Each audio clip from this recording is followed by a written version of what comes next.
আকাশ, নদী, সমুদ্র, পাহাড়, পর্বত বিশাল আকৃতির দেখলেও অনন্ত নক্ষত্রবৃদ্ধির মাঝে তা অতি ক্ষুদ্র, অতি নগণ্য।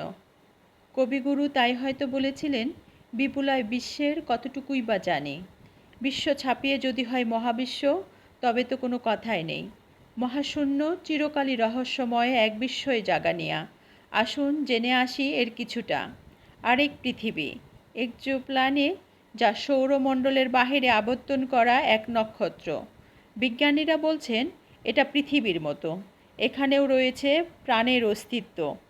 পানি ও মেঘলা আবহাওয়ার কেপলার ৬২ এরকমই এক গ্রহ, যা এখন পর্যন্ত খুঁজে পাওয়া মোস্ট আর্থ like planet. Noodles.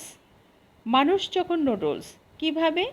Black hole বা কৃষ্ণগহ্বর হলো মহাশূন্যের সবচেয়ে বিচিত্র ও অদ্ভুত বস্তুর মধ্যে একটা। ব্ল্যাক হোলের মধ্যাকর্ষণ শক্তি এতটাই বেশি যে এর ভিতর থেকে কারো বের হওয়ার ক্ষমতা নেই। এমনকি আরেক শক্তিশালী বস্তু আলোরও। যদি কোনো নভোচারী দুর্ভাগ্যবশত ব্ল্যাক হোলের মুখে পড়ে যায়, তাহলে সে আর কখনোই বের হতে পারবে না, বরং মধ্যাকর্ষণ শক্তির টানে তার শরীর হয়ে যাবে নুডলসের মতো লম্বা। লম্বা হতে হতে একসময় টুকরো টুকরো হয়ে ছিঁড়ে যাবে, তবুও বের হতে পারবে না। পৃথিবীর সবচেয়ে নিকটতম ব্ল্যাক হোলের অবস্থান ৩,০০০ আলোকবর্ষ দূরে। ডাইনোসরের যুগ। আইনস্টাইনের থিওরি রিলেটিভিটি অ্যান্ড ট্রাভেলের কথা কম বেশি আমরা সবাই জানি। সেখানে বলা হয়েছে, বড় আকারের বস্তুরা সময় ও কালের ৪টা ডাইমেনশনে বাঁক নেয়।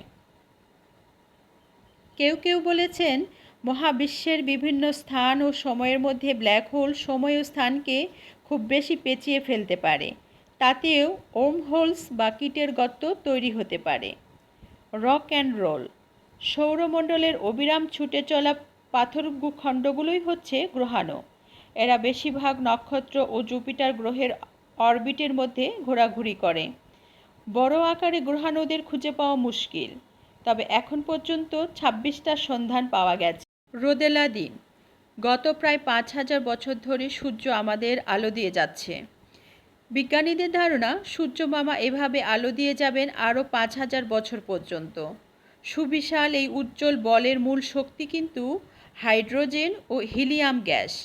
এই শক্তিতেই সূর্যমামা তেজের তাণ্ডব চালায় দিন দিন প্রতিদিন। তাই তো বলি, মহাশূন্য রহস্যের চেয়েও রহস্যময়, কিংবা আরও বিস্ময়কর, যা হার মানায় কল্পকাহিনীকেও।